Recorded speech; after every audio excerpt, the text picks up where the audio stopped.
Hello mayam, ngasidi samna oina thongjarage kangsoi amaga kanghou amaga tawraga kangsoi je mayam tiyane gajar ne alu angang bane adegi khamen sin bane hawai thak ne tawraga tawdoine aduga kanghou jina thumyakpi ga alu angang ga morote pasilere ko machem saba loina roijare si kangsoi thongbagi ne ngai haiba telho ke ka lere ado thumyakpi je singa saba jina tingge yakdana ba ngahak tingaga setalake setalaga makum zaloi lore sem saba loina gas thagale kangsoi thongnaba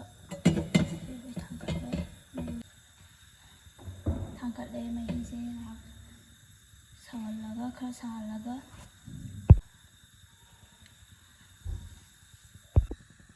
thainagi kone ko aina seasonary je thongdoise ado ising je sare khara khara do hapchalage ngai aiba telho ke ta hapchanjarage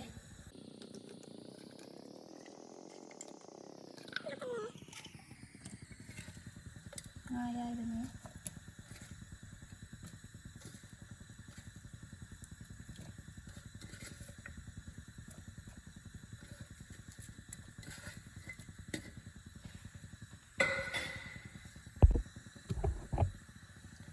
sugar khara hapke hojikan je sasu sare aduna chamna oina thonge adegi mapa ju sanare imanaba amaju sumaina kangsoi thongu kholo haire request jo jo oidone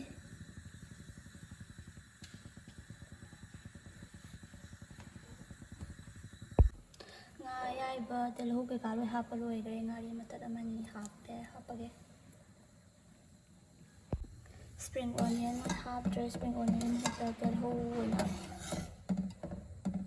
half there, manadri half dry. Although it's how fresh is it? Hawaii gajar, alu mangga habsan lagi.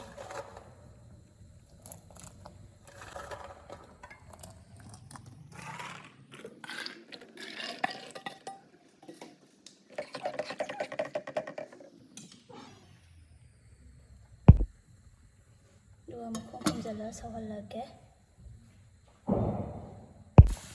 Kangsoi je makong hangko krem mula kadawre. Mari kita ngawin nangjan hagi lekra. Do ayi ona di kangsoi sabri gumbagi yang napani kamna sabu. Semaina lere kangsoi se. Hadigom ikon dai matat amani thalo bado. Hapsal le. Dua sawalaga dum thalage loire kangsoi thongba mathapjarage thum hapsare aina thumyakpi tinggi bedo ide setalage kanghouge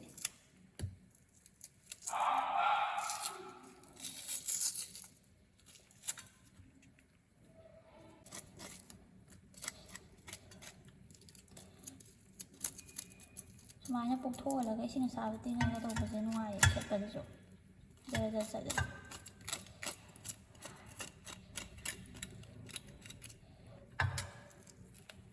Ada ya aku tuh suka ya pak.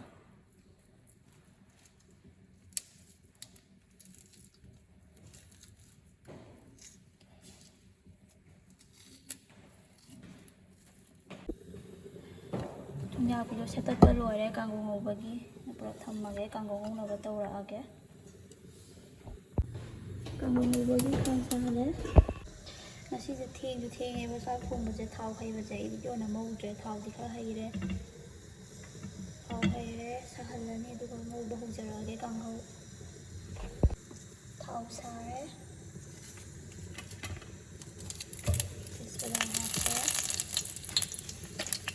Berapa hazelnut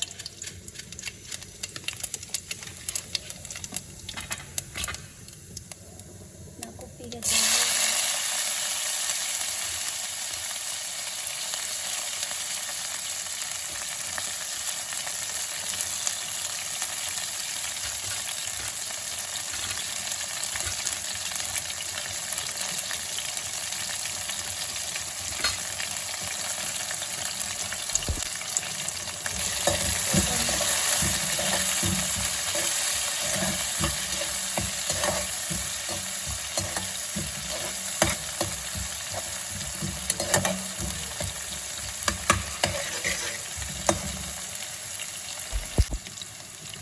ꯃꯔꯨ ꯃꯔꯥꯡ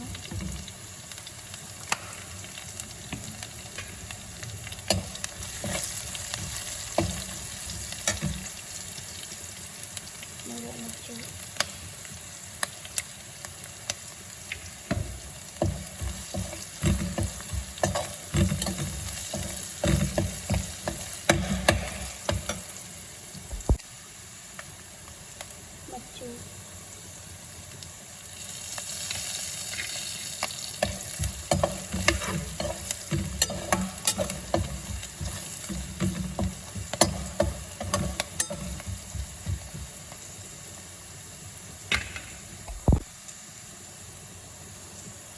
ꯊꯥꯗꯔꯛꯑꯒꯦ ꯊꯨꯝꯌꯥꯛꯄꯤꯅꯦ ꯑꯂꯨꯅꯦ ꯉꯧꯔꯒꯦꯗꯅ